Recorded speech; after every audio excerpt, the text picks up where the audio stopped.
उस्ताद जी, उस्ताद जी, क्या ओए? आप ताला फोन का वजना। हेलो। अस्सलाम वालेकुम मौजूद उस्ताद। वालेकुम सलाम। मेरी गाड़ी को आपकी एक्सपर्टीज की जरूरत पड़ गई है।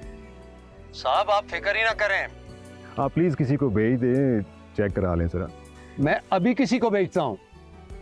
Thank you.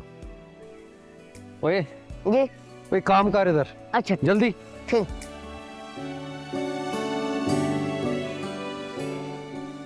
मेरू बेटा, जी वो ताबानी वालों की गाड़ी खराब हो गई है, तुम्हें जाना होगा।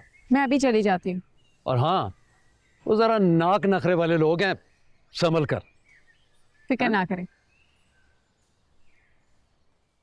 Aan रिश्तों की पहचान, and if you want to watch more entertaining content, subscribe to Aan TV's YouTube channel. Thank you.